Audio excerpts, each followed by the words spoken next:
Sir இந்த special வேட்டி சட்டை சூப்பர் சார். அது நான் first compliment sir first tension ஆயிட்டாங்க. இந்த ட்ரெஸ் நான் போட்டுட்டு வரணும், நீங்க போட்டு வரீங்களா அப்படின்னு. நான் இதை எதிர்பார்க்கல. இப்படி நான் நினைச்சது கோமலியா இருக்குமோன்னு நினைச்சேன். சூப்பரா இருக்கு சார். சூப்பராக்கா, நன்றி. ஃபர்ஸ்ட் வந்து நான் எல்லாருக்கும் நன்றி சொல்லலான்னு ஆரம்பித்தேன். ஆர்ட் ஆர்டர் ஆரம்பித்து லிஸ்ட்டே சொல்லிட்டாப்புல. ஏன் சார்பாக அந்த நன்றி நிறைய பேர் சொல்லிட்டாரு. நம்ம நேரத்தை எடுத்துக்க முடியாது. இருந்தாலும் ஃபஸ்ட்டு பிடிச்சிருக்கு நன்றி சொல்லணும். ஏன்னா ஒரு 3 இயர்ஸ்க்கு முன்னாடி தான் வந்து என்கிட்ட பேசினார் முகேஷ் செல்லையா. அவர் நானும் ஒரு 3 இயர்ஸும் நாங்கள் டிஸ்கஸ் பண்ணிகிட்டே இருந்தோம். இந்த படம் ஆரம்பித்ததுக்கு அவர் தான் ஃபஸ்ட்டு பிள்ளையார் சொல்லி போட்டார். அவர் நிறைய ஆப்ஷன்லாம் பேசும்போது ஃபைனலாக வந்து சண்முக பாண்டியன் விஷயத்த சொன்னார். எனக்கு கேட்டோன்னே ஓகே நல்லா இருக்குது இது. அவரோட ஃபோட்டோஸ்லாம் பார்த்தேன். அப்போ கேப்டன் இருந்தாங்க வீட்டில். அப்போ மீட்டிங் போயிருந்தேன். அப்போது எனக்கு ஐடியாவே இல்லை.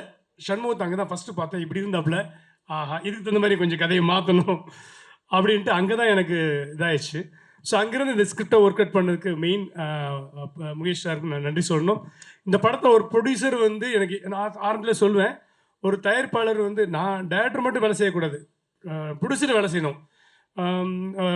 பணம் மட்டும் கிடையாது, அவங்க க்ரியேட்டிவிட்டி அவங்களும் வேலை செய்யணும்.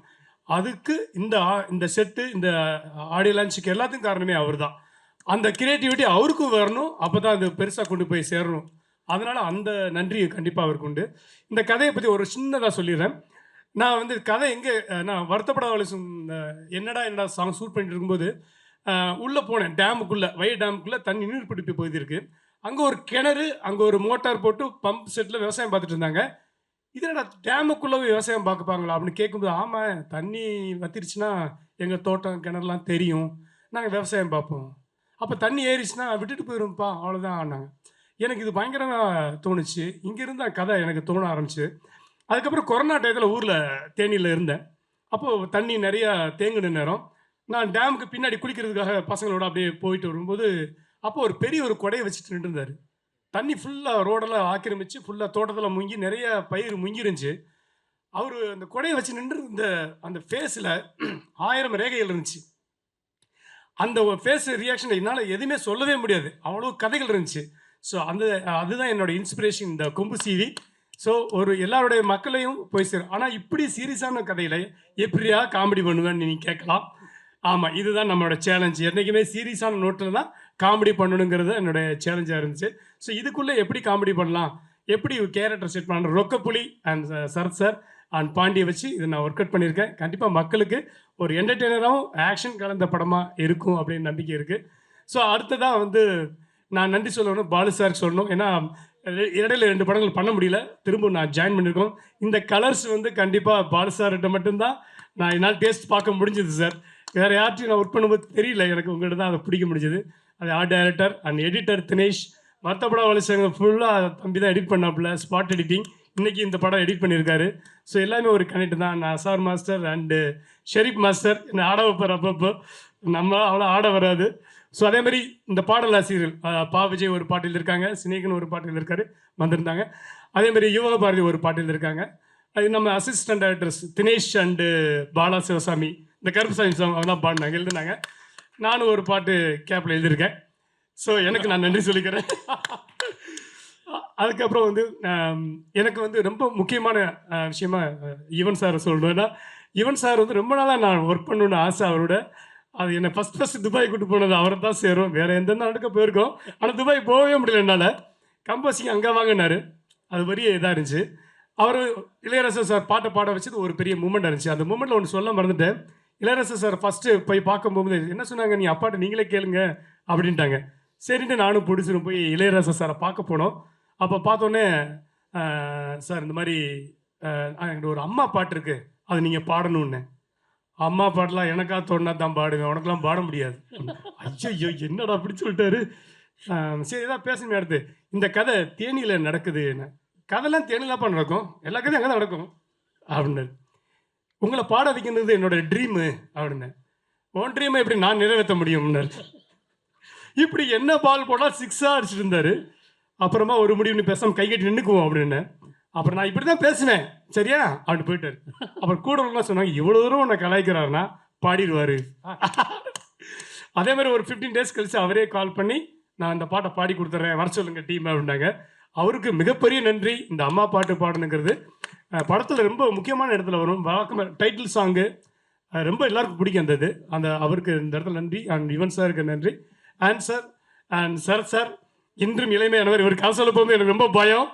ஏன்னா நாட்டாம இதெல்லாம் படம் பார்த்தோன்னே என்ன அடிச்சு போயிடுவார் அப்படின்னு பயந்து பேசுகிற சொன்னேன். ஆனால் உண்மையிலே ஒரு குழந்தை தான்.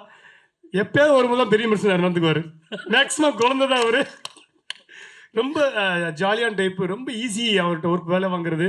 ரொம்ப ஜாலியாக இருப்பார். எந்த சொன்னாலும் எந்த சீனும் அவர் நிறைய கரெக்ஷன் சொல்லுவார். சின்ன சின்ன ஐட்டங்கள்லாம் சொல்லுவார். நல்லா இருக்கும். சில விஷயங்கள் நம்ம எதுக்காக தோணுச்சுன்னா ஓகே டைரக்டர் சாய்ஸ் அப்படின்வார். அது ஒரு டைரக்டரோட ஹீரோன்னு சொல்லலாம். அவரை அவ்வளோ அற்புதமாக எனக்கு ஒர்க் பண்ணி கொடுத்தாரு சார். அது அவருக்கு நான் ரொம்ப ரொம்ப நன்றி சார். நன்றி கடன்பட்டிருக்கேன். அதேமாதிரி இந்த படத்தோட இன்னொரு கேரக்டர் தார்னிகா. அவங்க இந்த ஸ்டேஜுக்கு வரல, ஹீரோயின். அவங்க அவங்களுக்கும் சாருக்கு ஒரு கனெக்ஷன் இருக்குது. சொல்லாமா சார்? சார் இல்லை சார் இப்படி ஒரு கனெக்ஷன் இருக்கு சொல்ல வந்தேன் சார். சொல்லாமா வேணாமா? சொல்லல சார். அதாவது நாட்டாம் படத்தில் டீச்சர் நடிச்சிருப்பாங்க. ராணி ஓப்போடு சாங்கில் ஹிட் ஆனவங்க. அவங்களோட பொண்ணு தான் இந்த தார்னிகா. இவங்க இந்த படத்தில் ஹீரோயின். அவங்க தவிர்க்க முடியாத அந்த வெளிநாட்டில் இருக்காங்க, வர முடியல, வீசா ப்ராப்ளம், ஏதோ ஃப்ளைட் பிரச்சனை அப்படின்னு. ஆனால் சூப்பராக நடித்து கொடுத்தாங்க. சரினா அவங்க புதுசு இந்த படம் ஃபர்ஸ்ட் ஃபிலிம். அதில் ஆக்ஷன் கொடுத்துட்டேன். சண்முக்கும் அந்த பொண்ணுக்கும் ஆக்ஷன் கொடுத்து கட்டி பிடிச்சிக்கல உருளணும், சேரு மண்ணெலாம் அந்த மாதிரிலாம் கஷ்டப்பட்டு ரொம்ப அந்த பொண்ணு ரொம்ப எனக்கு சப்போர்ட்டிவாக நல்லா ஒர்க் பண்ணி கொடுத்தா. அவங்களுக்கு நன்றி. அடுத்து சண்முகத்துக்கு முன்னாடி கல்கி அண்டு காளி வெங்கடண்ணே இவங்களுக்கெல்லாம் நன்றி சொன்னோம். அதேமாதிரி ஷமு எனக்கு அவரோட ஹைட்டை பார்த்தா நல்லா மிரண்டுருவேன் நான். அதேமாதிரி அப்படி இருந்தால் பேசணும் டைலாக் கொடுக்கும்போது நல்லா கூட இருக்க பசங்க தான் கொடுத்துருவேன். அப்போ நம்மளால் முடியாதுறான்னு. பட் ஃப்ரம் த பிகினிங்லேருந்தே அவருக்கு ரிஹர்சல் கொடுத்தோம். சீன்ஸு எல்லாமே ரிஹர்சல் கொடுத்து தான் பண்ணோம். அப்படி ரிஹர்சல் கொடுக்கும்போது அதுக்கு ஒத்துழைச்சார். ஃபைட் ரிஹர்சல் கொடுக்கணுமான்னு கேட்டேன். அங்கே பார்த்துக்கலாம் சார் நாப்பில். என்னடா இதை மட்டும் அங்கே பார்த்துக்கலான்றாப்புல. அப்புறம் தான் சரி பிளட்லேயே இருக்குது போல் இருக்கு. கேப்டனுடைய பிளட்டில் இருக்குது. ஒவ்வொரு மூமெண்ட்லையும் நான் ஃபஸ்ட்டு கேமராமேனுக்கு அப்புறம் நான் தான் பார்ப்பேன் நினைக்கிறேன். மானிட்டரில் ஃபஸ்ட்டு இன்ட்ரோடக்ஷன் ஷாட் வச்சேன் சார். ஞாபகம் இருக்குங்களா சார்? நான் டக்குன்னு அந்த க்ளோஸ் அப் வைக்கும்போது ஏதோ அவர் கேப்டனை பார்த்த மாதிரியே இருக்குது, கேப்டனோட லுக்கு அப்படியே வராப்லையே அப்படின்னு. அந்த விஷயம் எங்களுக்கு ரொம்ப சர்ப்ரைஸிங்காக இருந்துச்சு. அதே இந்த கெட்டப் செட் பண்ணேன் ஃபஸ்ட்டு படைத்தலைவனில் முடிக்குள்ளே தான் மூஞ்சி இருந்துச்சு. அப்புறம் தான் வெளியே வெட்டி எடுத்தோம். அது அவ்வளோ முடியும் ரொம்ப கஷ்டப்பட்டு வந்திருந்தாப்புல. அப்புறமா சொன்னேன் செட் பண்ண கொஞ்சமாக குறைச்சி வச்சு. எனக்கு என்னென்னா ஒரு ஹைட்டுக்கு கொஞ்சம் ஹேர் இருந்தால் நல்லாயிருக்கும் அப்படிங்கிறது அது ஒரு லுக்கு. இன்னொன்று பீரியாடிக் ஃபிலிம் 96 அதனால ஒரு லுக்கு செட் பண்ணோம். அதில் கிருதா செட் பண்ணதுக்கு அப்புறம் தான் எங்களுக்கே ஒரு திருப்தி வந்துச்சு. அந்த ஐடியா தான் சண்முகம் தான் கொடுத்தாப்புல. அந்த கிருதா நல்லா சூப்பராக இருந்துச்சு. என்னென்னா அந்த பீரியடுக்கான விஷயமும் கிடைச்சிது. அதேமாதிரி நிறைய கஷ்டத்தையும் கொடுத்துருக்கேன் அவருக்கு. நிறைய இந்த ஆக்ஷன்ஸ் நைட்டில் ஒர்க் பண்ணோம். அது அவ்வளோலாம் பார்க்கவே இல்லை, கஷ்டப்படவே இல்லை, சூப்பராக ஒர்க் பண்ணி கொடுத்தாரு. உண்மையிலே சொல்கிறேன், அடுத்தடுத்த டேரக்டருக்கு ரொம்ப ஈஸியான ஒரு சண்முகம். அவருடைய பிளேஸ் சூப்பர் பிளேஸ் ஒன்று இருக்குது. மிகப்பெரிய உயரத்துக்கு நீங்கள் வரீங்க. உங்கள் குணம் மாஸ்டர் சொன்ன மாதிரி பிரியாணி சாப்பாடு இதெல்லாம் பஞ்சமே கிடையாது. அப்புறம் கேப்டன் ஆலயத்தில் போனால் சாப்பாடு கிடைக்காமல என்ன அர்த்தம்? கண்டிப்பாக அது இருந்துச்சு. அந்த அவ்வளோ உபசரிப்பு. அதே மாதிரி மேம் வந்திருந்தாங்க. பிரேமலாதா மேம்க்கு ரொம்ப ரொம்ப நன்றி சொல்லணும். அவங்ககிட்ட தான் ஃபஸ்ட்டு நான் மீட் பண்ணேன். ஃபஸ்ட்டு சண்முகத்தை மீட் பண்ணுறதுக்கு முன்னாடியே ஃபஸ்ட்டு நான் தான் மீட் பண்ணேன். அவங்க ஃபஸ்ட்டு சொன்னாங்க ஒரு ஸ்கிரிப்ட் பண்ணுங்க. நான் எந்த ஐடியா இல்லாமல் தான் போனேன், மரியாதையாக போனேன். எனக்கு கூப்பிட்ருக்காங்க, நம்ம அந்த மரியாதை நிமித்தமாக நம்ம போகணுக்கா போனேன். ஐடியா எனக்கு இல்லை. அவங்கள பார்த்ததுக்கப்புறம் எனக்கு ஐடியா தோணுச்சு. ஸோ அது ஃபைனலாக இன்றைக்கி நிற்கிறாங்கன்னா அதுக்கு மெயின் பில்லர் மேம் தான்.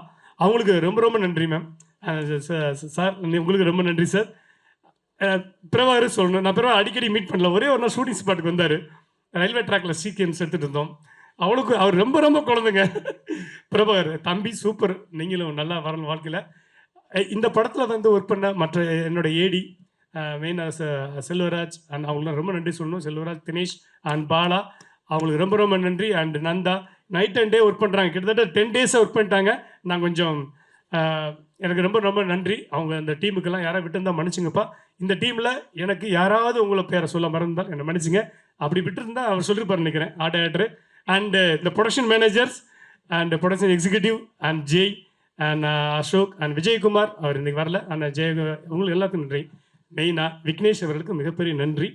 இந்த வந்திருந்த கெஸ்ட் அவங்களுக்கு ரொம்ப நன்றி. ரியோ பிரதருக்கு ரொம்ப ரொம்ப நன்றி. And Rajesh and SA Chandrasekhar என்னோட குருநாதர், அனைவரும் நன்றி. நிச்சயமான. அண்ட் படத்தில் எங்களுக்கு தெரியாமல் சர்ப்ரைஸ் ஒருத்தர் வாய்ஸ் ஓவர் கொடுத்துருக்காராமே. எஸ் என்னன்னா எனக்கு ரொம்ப ரொம்ப வெரி வெரி க்ளோஸ் ஹார்ட் அவர். எப்போ பேசினாலும் உடனே ஃபோன் எடுப்பார். என்னென்னா அவர் வந்து சரியான மழை லாஸ்ட் வீக்லையா சரியான மழை. நான் லாஸ்ட்டில் என்னோட வாய்ஸ் தான் ஓவர் தான் எப்பவுமே எல்லா படத்துலையும் இருக்கும். எனக்கு வந்து எனக்கே சரி மாற்றி பார்ப்போமே வேற ஏதாவது பண்ணுவோம் அப்படின்போது யார் அப்படின்னா ஃபர்ஸ்ட் அவர் நம்பர் தான் வந்துச்சு. விஜய் சேதுபதி மக்கள் செல்வன் விஜய் சேதுபதி அவருக்கு இந்த இடத்துல நன்றி சொல்லணும். அவர்கிட்ட போய் சொன்னோடனே வண்டி எடுத்துட்டு வாங்க நேரம் நான் நேரம் வந்தார். 10வது நிமிஷம் வந்துட்டார். அவ்வளோ குற்ற மழையிலையும் வந்து எனக்கு பண்ணி கொடுத்தாரு. அவருக்கு ரொம்ப ரொம்ப நன்றி சொல்லணும். கொஞ்சம் சர்ப்ரைஸாக வச்சுக்கலான்னு பார்த்தேன். விக்னேஷ் ஓப்பன் பண்ணிட்டாப்ல. தேங்க்யூ இந்த இடத்துல.